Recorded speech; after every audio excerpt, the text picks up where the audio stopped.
अस्सलाम वालेकुम नाज़रीन, एक नए व्लॉग के साथ आपकी खिदमत में हाजिर हैं। नाज़रीन, आज आपको बताएंगे सुप्रीम कोर्ट ऑफ पाकिस्तान से दो बड़ी खबरें आई हैं और दोनों ही खबरें अब आइंदा आने वाले चंद दिनों के लिए इंतहाई अहम हैं। बिलखसूस जस्टिस काजी फ़ायज़ ईसा, जिन्होंने हाल ही में फुल कोर्ट की सरबराही करते हुए supreme court practice and procedure act की कानूनी हैसियत को एक मरतबा फिर उसकी तौसीक कर दी है, उस कानून को बरकरार रखने का फ़ैसला सुनाया है। और आपको मालूम है 10 और 5 की शरह से ये फ़ैसला आया। अब उस फ़ैसले के बाद हमने आपको गुज़िश्ता वीडियो में भी बताया था कि किस तरह कौन कौन से मुकदमात जो हैं उनमें अपील का हक़ मिल चुका है। अब सबसे बड़ी ख़बर तो आज की ये है कि नैब तरमीम जो जस्टिस उमर अता बंदयाल साहब की सरबराही में 3 रुकनी बेंच ने कलअदम करार दे दी थी। 15 सितंबर को एक फ़ैसला सुनाया गया था 2-1 की शरह से। उस फ़ैसले को आज फाइनली सुप्रीम कोर्ट में चैलेंज कर दिया गया है। और ये किस तरह चैलेंज किया गया है, ये एक बड़ी इंटरेस्टिंग चीज़ है और इसमें जो ग्राउंड्स लिए गए हैं वो भी बहुत ज़्यादा इम्पॉर्टेंट है, अहम है। इसके अलावा एक और जो इससे भी बड़ी ख़बर आई है सुप्रीम कोर्ट में, वो ये है कि जो सुप्रीम कोर्ट के फुल कोर्ट ने एक फ़ैसला सुनाया है, supreme court practice and procedure act 2023,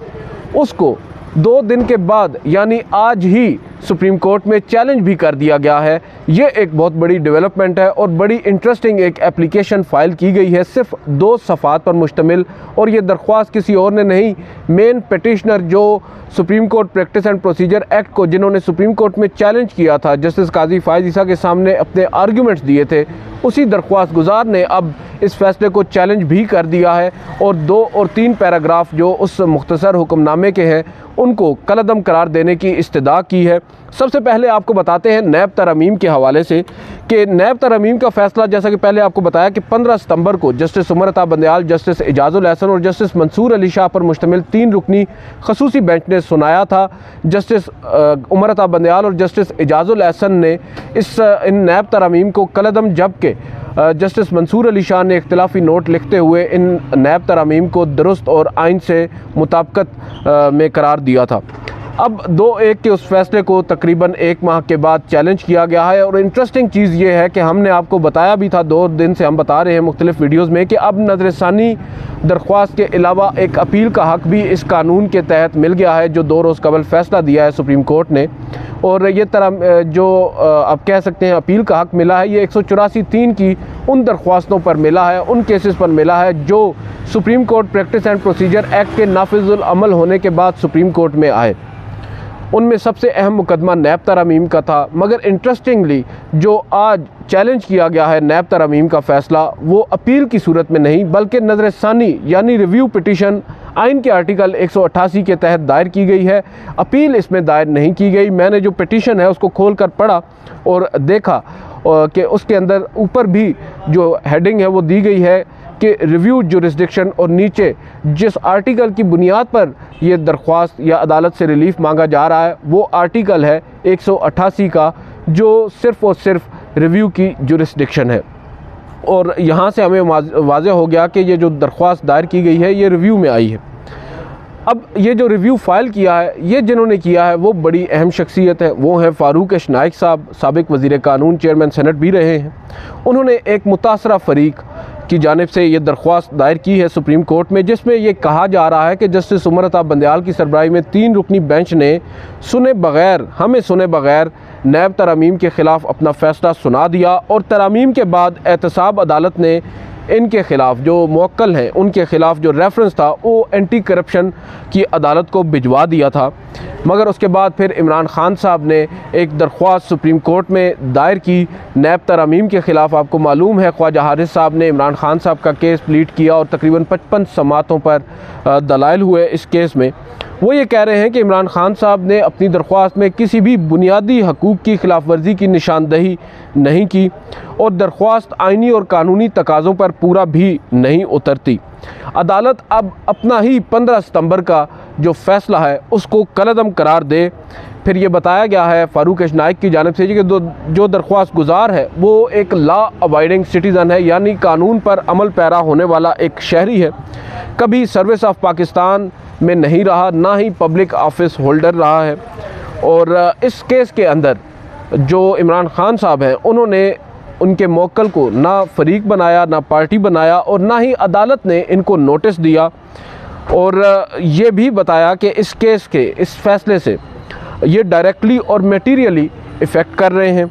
और पार्लिमानी जो जस्टिस उमर अता बंदयाल साहब हैं, जस्टिस एजाजुल एहसन हैं, उन्होंने पार्लिमानी जमहूरियत के असूल को मलूज़े खातिर रखे बग़ैर सुप्रीम कोर्ट का जो नैब तरमीम है इनको कलअदम करार दिया है और कर्टेल किया है पार्लियामेंट की उस पावर को जिसके तहत पार्लिमान कानून साजी कर सकता है। और ये दरख्वास्त दायर की है फ़ारूक एश नाइक ने अब्दुल जब्बार नामी एक शहरी के तवस्सुत से, अब उनकी जानिब से जो मुतासिर हुए हैं और जिनका केस दोबारा से ज़िंदा हो गया है। और उनका मानना यह है कि उनको पहले नोटिस नहीं किया गया और उनको सुना भी नहीं गया, मगर वो भी अब इसमें मुतासिर हो रहे हैं। अब देखना ये होगा कि जस्टिस काजी फ़ाइज़ ईसा इस रिव्यू पिटीशन को फ़ाइल करते हैं या अगर अपीलें दायर होती हैं इस नैब तरमीम फ़ैसले के ख़िलाफ़, जो कि ऑब्वियसली अपील दायर होगी हुकूमत की जानिब से अगर होगी, क्योंकि गुज़श्ता रोज़ मखदूम अली ख़ान जो हुकूमत के वकील थे गुज़श्ता हुकूमत के, उनसे मेरी जब बात हुई तो उन्होंने कहा कि अभी तक उनको डायरेक्शंस नहीं दी गई हुकूमत की जानिब से कि अपील दायर करनी है या नहीं करनी, और इससे कबल भी ये नहीं बताया गया था कि रिव्यू पटिशन फ़ाइल करनी है या नहीं। बहरहाल वक्त अब कम है, अब देखते हैं उसके ऊपर हुकूमत क्या मौक़िफ़ अपनाती है। अदरवाइज़ इसमें इतना स्कोप ज़रूर है कि अब बेंच में सिर्फ़ और सिर्फ जस्टिस एक जज ऐसे होंगे जिन्होंने पहले इन तरमीम को कलअदम करार दिया है, वो हैं जस्टिस एजाजुल एहसन, जबकि दूसरे जज होंगे जस्टिस मंसूर अली शाह अगर रिव्यू पिटीशंस फ़िक्स होती हैं उस पर। ये दोनों जजेस पहले से मुतज़ाद राय दे चुके हैं और तीसरा जज चीफ़ जस्टिस पर मुनहसर है वो किसको शामिल करते हैं और वो तीसरा जज डिसाइड करेगा कि फ़ैसला क्या होगा। इसके अलावा जो आज की सबसे बड़ी ख़बर है वो है supreme court practice and procedure act 2023 के 11 अक्टूबर के उस फैसले के ख़िलाफ़ जो हाल ही में जस्टिस काजी फ़ाइज़ ईसा की सरबराही में फुल कोर्ट ने सुनाया है और जो कानून है उसको बरकरार रखा है, उससे आइन आप कह सकते हैं कि आइन से मुतसादम करार देने की जो इस्तदा थी उस कानून के ख़िलाफ़ उनको मुस्तरद किया है। 10-5 की शरह से ये फ़ैसला आया है, मगर ये टेक्निकल फ़ैसला था। जहाँ तक मामला है उस कानून का या हुकूमत की जानिब से कानून साजी का, उसको तो अदालत ने तस्लीम किया है और जहाँ तक अपील का मामला है उस पर मुतज़ाद राय है, मगर अक्सरियत ने अपील का हक़ भी दिया है। जहाँ तक मामला है अपील का माजी से इतलाक़ होने का, उस पर जो अक्सरियती राय थी वो अक़लियत में बदल गई। जस्टिस काजी फ़ाइज़ ईसा के जो हामी जजेज़ हैं उनकी तादाद वहाँ पर घट गई और जो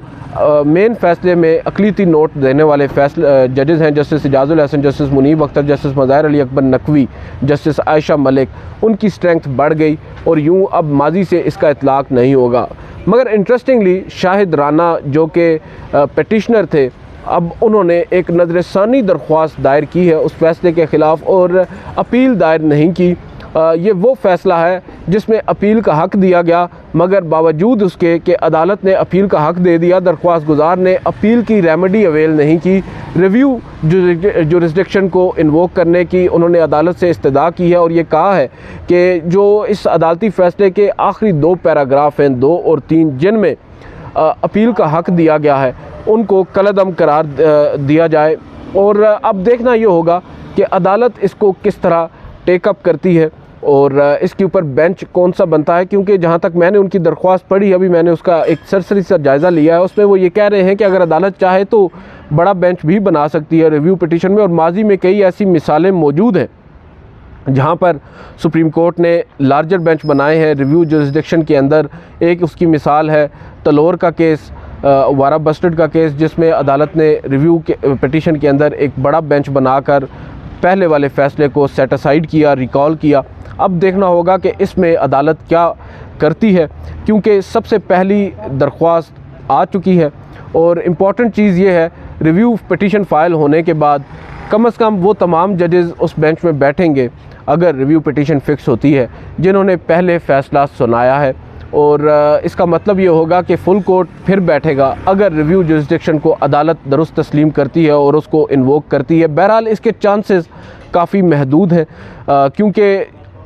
जहाँ तक सवाल है अपील का या इस केस पर दोबारा से फ़ैसले का, तो अदालत ये वाज़े कर चुकी है कि अपील की रेमेडी अवेल नहीं हो सकती फुल कोर्ट के फ़ैसले के ख़िलाफ़, क्योंकि वो इम्पॉसिबिलिटी है। गो कि जस्टिस आयशा मलिक के उस सवाल का जवाब देने से फुल कोर्ट कासिर रही, ना ही वकला अदालत को मुतमईन कर सके कि फुल कोर्ट की एक जो सब्सटेंटिव राइट जो इस कानून में दिया गया है अपील की सूरत में, वो किस तरह अवेल होगा फुल कोर्ट के फ़ैसले के ख़िलाफ़, क्योंकि जो अपील होती है उसमें मरकज़ी केस का फ़ैसला सुनाने वाले बेंच से लार्जर बेंच बनता है और वो जजेस उसमें शामिल नहीं होते जो मरकज़ी केस का फ़ैसला सुना चुके होते हैं। तो अपील का हक़ तो चले हम भी मान लेते हैं कि वो एक इम्पॉसिबिलिटी है। रिव्यू जुरिस्डिक्शन तो अदालत भी इन्वोक कर सकती है, क्योंकि उसमें वही जजेस दोबारा से बैठते हैं और फिर देखते हैं कि आया उनकी जानिब से दिए गए इस फ़ैसले में कहीं कोई गलती तो नहीं है। बहरहाल इन्होंने अपनी दानिश में शाहिद राना जो कि दरख्वास्त गुज़ार हैं,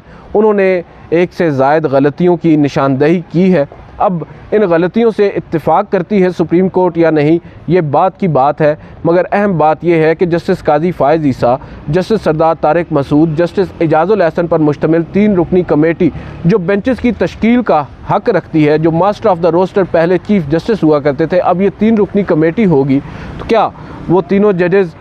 इस रिव्यू पिटीशन को नज़रअंदाज कर देंगे या इसको समाअत के लिए मुकर्रर करेंगे? क्योंकि इसके अलावा अब मामलात जो हैं वो मज़ीद तेज़ी के साथ आगे बढ़ रहे हैं। आज एक फ़ाइनल काज लिस्ट जारी कर दी गई है आइंदा हफ्ते के लिए, जो कि बताया यही जा रहा है उसके अंदर कुछ अहम नोयत के मुकदमात भी समाअत के लिए मुकर्रर किए गए हैं। मगर जो हमारी तवक्कुआत थी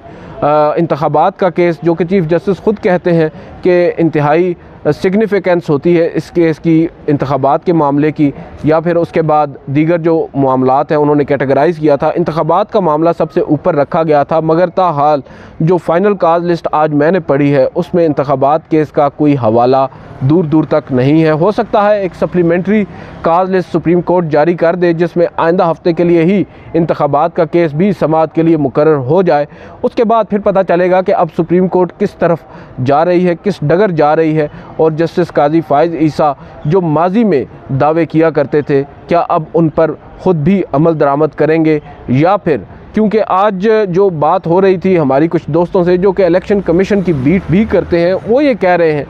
कि इंतखाबात मार्च अप्रैल तक होते नज़र नहीं आ रहे, हो सकता है अक्टूबर आइंदा यानी अक्टूबर 2024 तक इंतखाबात का मामला चला जाए। और अगर ऐसा हो गया तो क्या जस्टिस काजी फ़ायज़ ईसा इस पर अपनी चुप ही साधे रखेंगे या फिर मामले का नोटिस लेंगे? जहाँ तक बात है पार्लिमान की, पार्लिमान बिल्कुल बाइख्तियार है, कानून साजी का हक़ भी है, मगर सुप्रीम कोर्ट ये कह सकती है, जुडिशल रिव्यू कर सकती है जहाँ पर पार्लिमान आइन से इन्हिराफ करे या फिर आइन की रूगर्दानी करे, और कोई भी इदारा फॉर दैट मैटर आइन से जब इन्हिराफ करता है तो सुप्रीम कोर्ट उसमें इंटरवीन कर सकती है। अब देखना ये होगा कि क्या जस्टिस काजी फ़ायज़ ईसा, जस्टिस एजाज़ुल एहसन, जस्टिस सरदार तारिक मसूद, ये 3 जजेस पर मुश्तमिल जो कमेटी है जो अब मास्टर ऑफ द रोस्टर है, वो क्या इंतखाबात के केस को समाअत के लिए मुकर्रर करेगी, और या मुकर्रर तो चले ये करेंगे, मुकर्रर करने के बाद उस पर फ़ैसला क्या देंगे? अब तमाम तर नज़रें उस पर हैं। अब नेक्स्ट वीडियो में आपको कुछ मज़ीद ख़बरें देंगे, कुछ तफसीलात से आपको आगाह करेंगे। आज की इस वीडियो से इतना ही, इजाज़त दीजिए, अल्लाह हाफ़िज़।